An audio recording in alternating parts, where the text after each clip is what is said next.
The night the drums went silent was the night everything changed. In the village of Kawuma, drums never slept.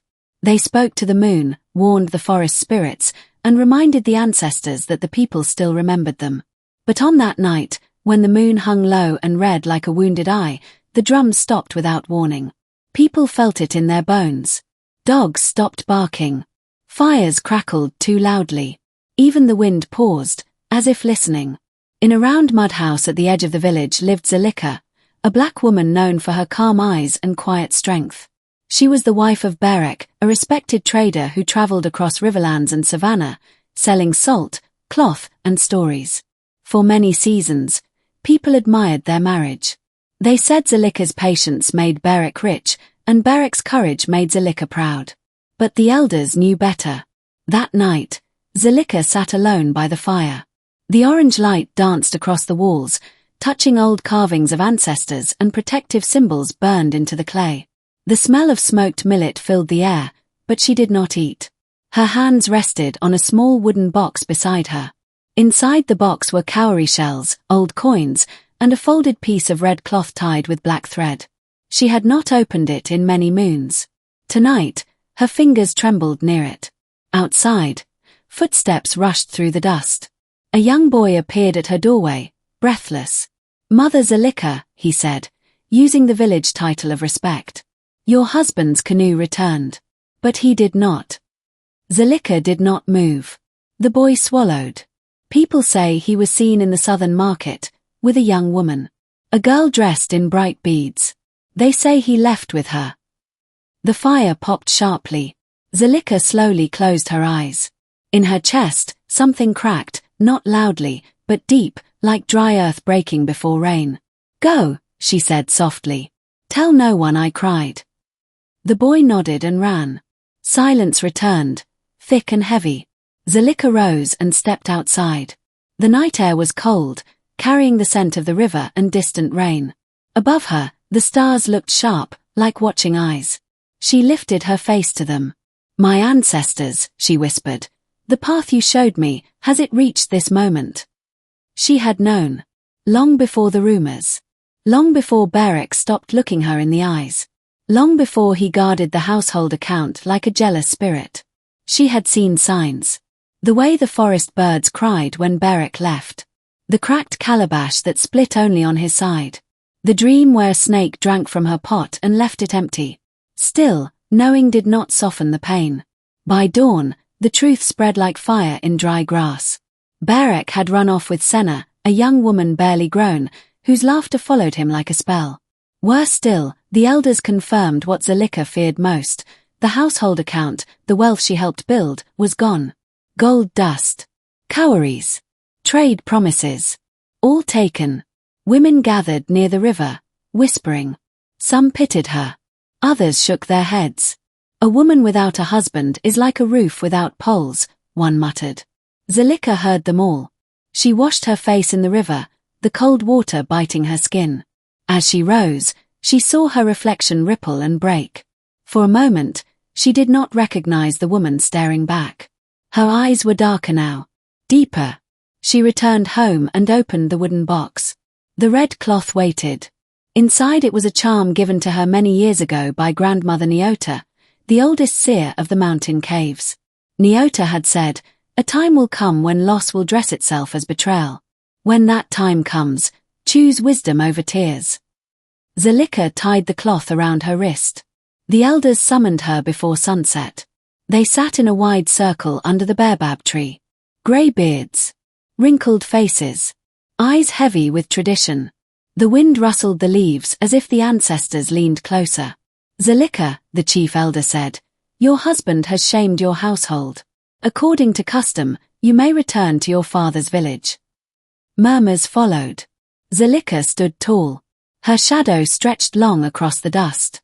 "No," she said calmly. The elders stirred. A refusal was rare. "My home is here," she continued. "My roots are here. I will not run because a man forgot his duty." Some elders frowned. Others watched closely. "What will you do?"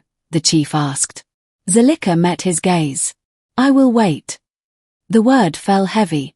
That night, The drums returned, but they did not beat for joy. They beat slow and low, like a warning. In the forest beyond the village, something moved. Owls cried in a strange rhythm. The wind twisted through the trees, carrying voices only spirits understood. In the old paths near the mountains, ancestors stirred, drawn by a woman who refused to break. Zelika sat by her fire again, listening. She was not helpless.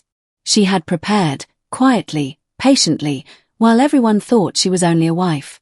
As the flames flickered, her lips curved, not in happiness, but in resolve. Far away, Beric laughed beside his young mistress, believing himself free. He did not know the story had just begun. Morning came slowly to Kawuma, like a tired old man. Mist lay low over the riverlands, and the sun rose pale behind the hills. Birds sang, but their songs sounded careful, as if they feared waking something unseen. Zelika woke before dawn. She stepped outside and felt the earth under her bare feet. It was cool and firm. She breathed in the smell of wet soil and wood smoke. Somewhere far away, a drum beat once, then stopped. She walked to the river to fetch water. Women were already there, bending low, their voices sharp with gossip. "That is her," one whispered. "She will beg the elders," said another. "She has no wealth now." Zelika did not turn her head. She filled her pot and lifted it easily, though her arms ached inside. Pain was a quiet thing. It did not always show. As she returned, an old hunter named Cato stood near her doorway. His face was lined like dry bark, and his eyes had seen too many seasons. "Daughter," he said, "the forest spoke last night." Zelika paused. What did it say? "That a woman stands between fire and shadow," he replied. "And the ancestors are watching." Zelika nodded. "Then I must walk carefully." Cato leaned closer. "Be careful of the elders. Some think tradition is stronger than truth." "I know," she said softly. By midday, the sun burned hot. Zelika cleaned her home, sweeping dust and broken hopes from the floor. As she worked, memories rose like smoke. She remembered Beric's smile when they were young. His promises spoken under starlight. She remembered counting cowries late into the night, planning trade journeys, advising him which paths were safe. The wealth was never his alone, she thought. But he forgot that. In the afternoon, Zelika walked to the edge of the village, where the forest thickened. Tall trees blocked the light, and vines hung like old ropes. This was not a place women visited alone. She entered anyway. The forest greeted her with deep sounds, crickets, distant birds, the slow breath of the trees. She followed a narrow path known only to healers and hunters. At its end stood a small stone circle, half covered by moss. She knelt. "Ancestors," she whispered, "I did not choose this path. But I will walk it." The wind shifted. Leaves rustled, though no animal passed. A voice answered, not loud, not clear, but real. "Patience is also a weapon." Zelika closed her eyes. Her heart beat strong. When she returned to the village, news waited for her like a snake in the grass. Beric had been seen again. Not far away. He had settled near the Red Hills, boasting of new wealth, promising Senna a life of silk and servants. Worse still, he spoke her name with laughter, saying, Zelika was only a careful woman. She knew nothing of bold plans. The words cut deep. That evening, the elders met again under the baobab tree. Firelight flickered over their faces. Drums beat softly in the distance, slow and uneasy. "Zelika," the chief elder said, "your husband shames you openly. Some say you should curse him. Others say you should forget him." Zelika stood in the circle, calm as still water. "I will do neither," she said. The elders murmured. "I will claim what is mine," she continued. "Not with curses. Not with tears." A sharp wind blew through the leaves. One elder leaned forward. "A woman has no claim without a husband." Zelika lifted her wrist, showing the red cloth tied there. "My claim is older than marriage," she said. "It is written in blood, work, and wisdom." The drums stopped. From the edge of the circle, a figure stepped forward.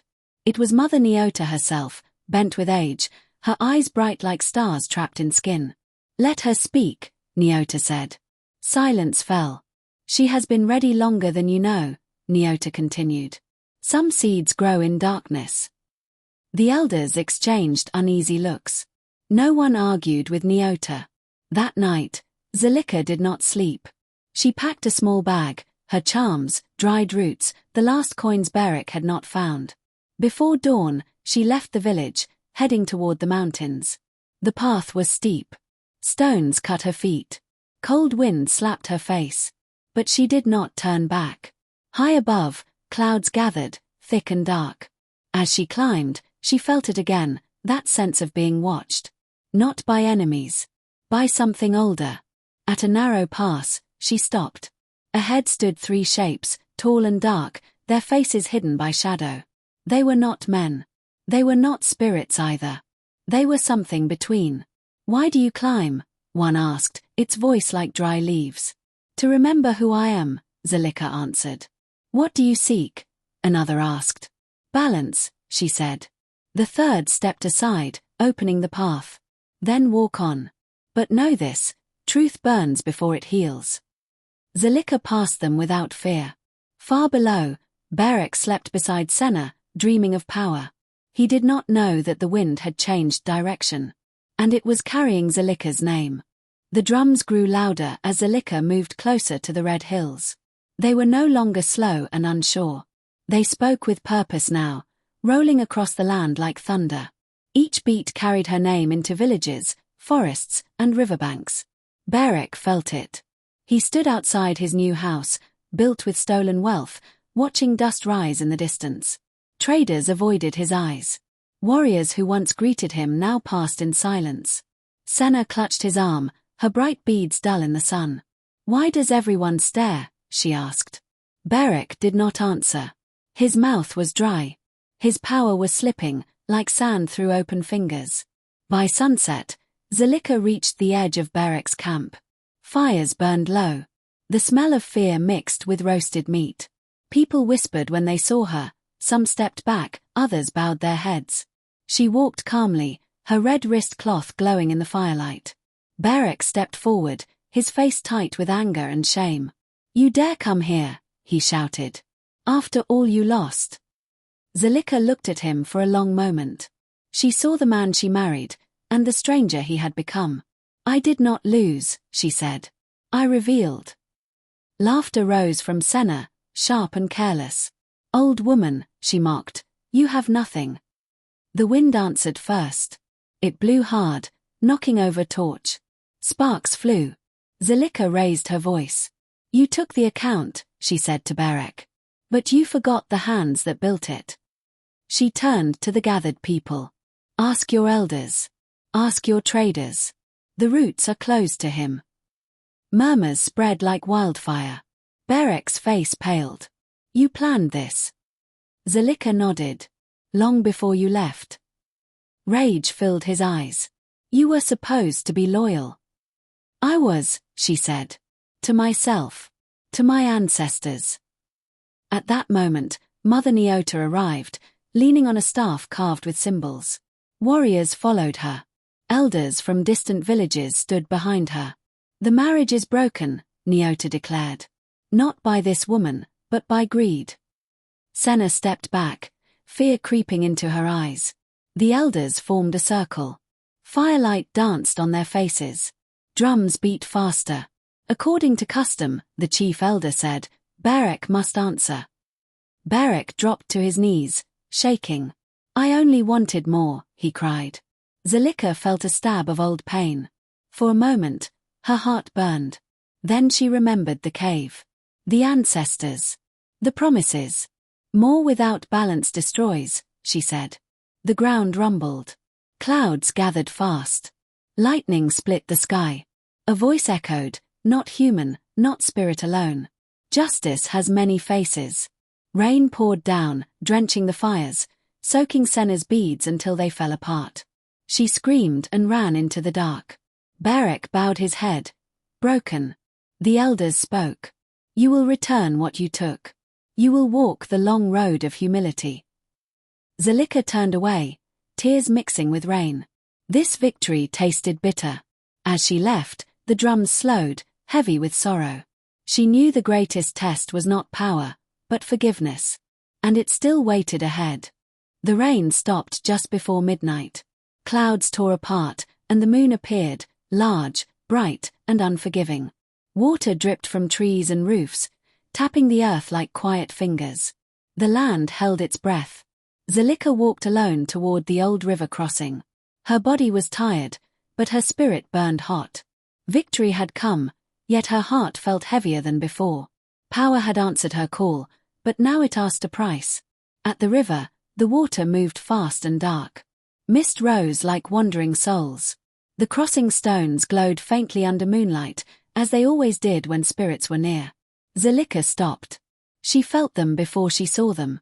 Shapes rose from the river mist, tall, shining, neither man nor woman. Their voices layered together like wind through reeds. "You have reached the edge," they said. "I know," Zelika replied. "Many would ask for more," the spirits continued. "More wealth. More revenge." Zelika shook her head. "I ask for release." The spirits circled her. Drums began again, far away, slow and deep. "Release from what?" they asked. "From bitterness," she said. "From becoming what hurt me." The river swelled. Images rose in the mist.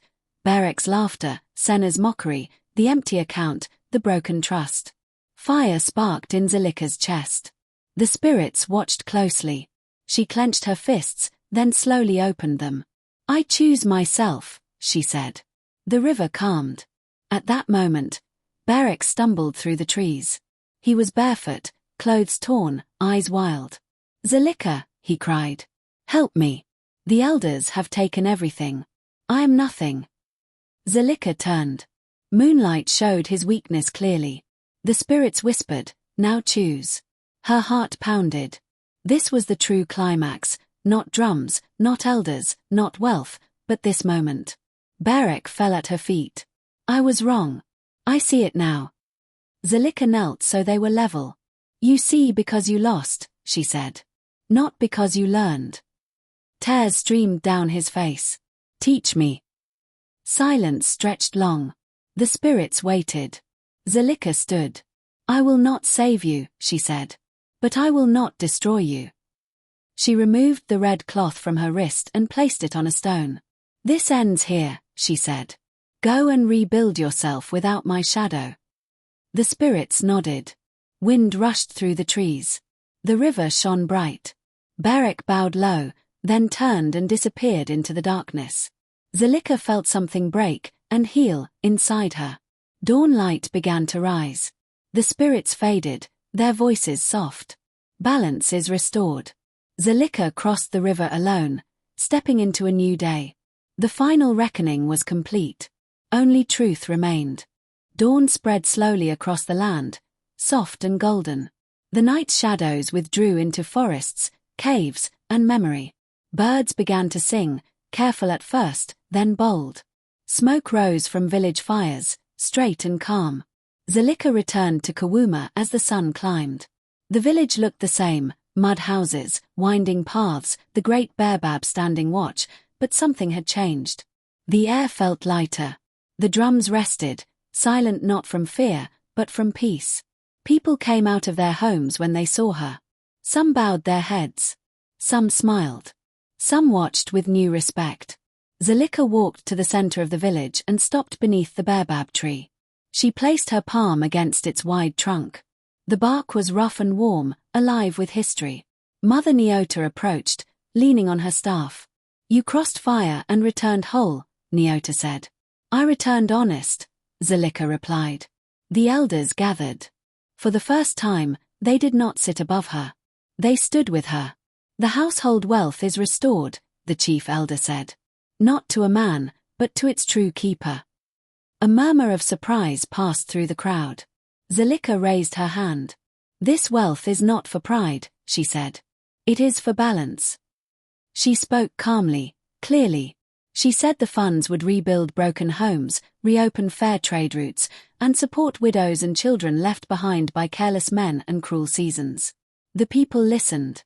Drums began again, this time joyful. That evening, a great fire was lit. Elders told stories. Hunters danced. Children laughed. The wind carried the smell of roasted grain and fresh earth. Zelika sat quietly, watching flames rise and fall. She thought of Berek, not with anger, but with distance. His path was his own now. Later, as stars filled the sky, Zelika walked alone to the river. She knelt and washed her hands, letting cold water run over her skin. "I understand now," she whispered. The water rippled, reflecting her face, strong, calm, awake. In the quiet, she felt the ancestors near. Not loud. Not demanding. Proud. Days turned into weeks. Zelika became more than a wife left behind. She became a voice people trusted. Traders sought her counsel. Elders asked her to speak. Young women watched her closely, learning without words. One night, a girl asked her, "Were you not afraid?" Zelika smiled gently. "I was. But I prepared while fear slept." The drums echoed softly, carrying her words far.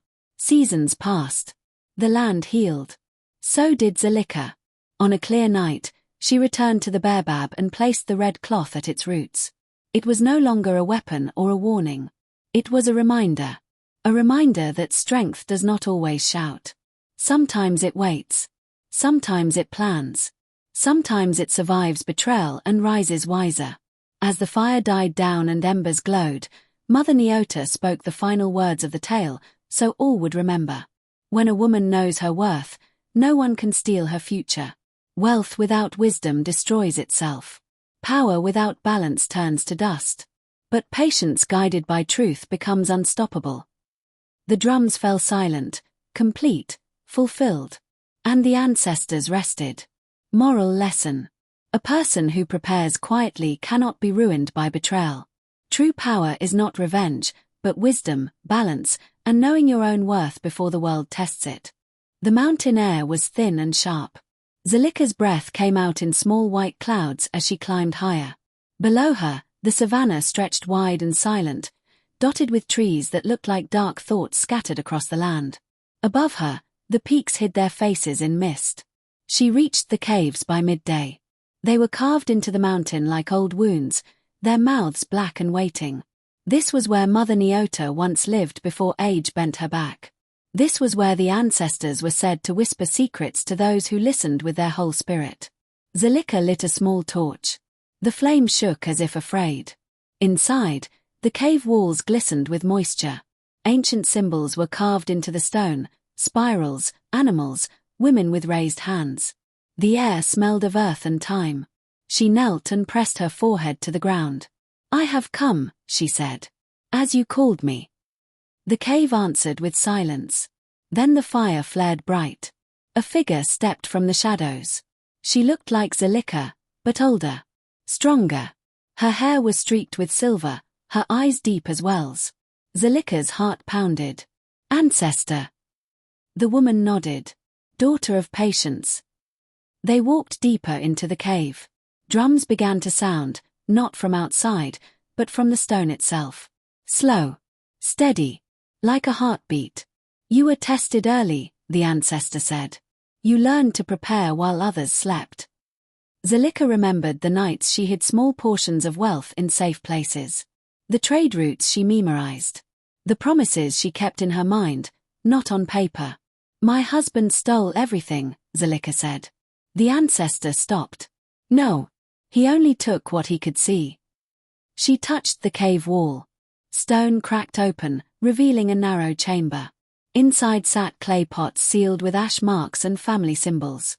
Zelika gasped. "Your mother began this," the ancestor said. "Your grandmother continued it. A hidden account, not of gold alone, but of alliances, debts owed, and favors promised." Zelika's hands shook as she opened a pot. Inside were cowries, beads, and carved tokens marked with different villages' signs. "Each token is a promise," the ancestor said. "Each promise is power." Tears filled Zelika's eyes. "I thought I was alone." "You were never alone," the ancestor replied. "But power demands courage. Once you use this, your husband will feel it." Zelika bowed her head. "I am ready." When she left the cave, the sky had darkened. Thunder rolled across the mountains. Rain fell hard, washing dust from the rocks and fear from her heart. She descended quickly, feet slipping on wet stone. At the mountain's base, she met Jabori, a young warrior known for his honesty. He had been sent by Nyota. "The elders argue," Jabori said. "Some support you. Others fear change." "Change has already come," Zalika replied. They traveled together toward the Red Hills where Beric stayed. Along the way, Zalika stopped in villages Beric once traded with. She spoke to chiefs, elders, and traders. She showed them the tokens. Murmurs spread. "This mark is mine," one elder said. "I owe your family grain." "This bead," another whispered. "Your mother saved my son." By sunset, word moved faster than drums. Beric woke to unease. His chest felt tight. Senna laughed beside him, wearing new beads. "Why do you frown?" she asked.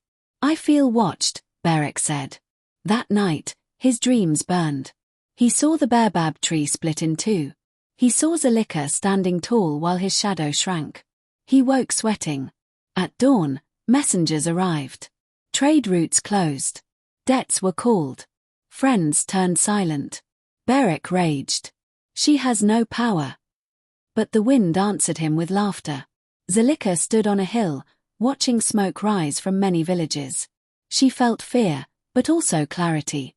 The turning point had come. There was no going back. Far away, drums began to beat again. This time, they beat for her.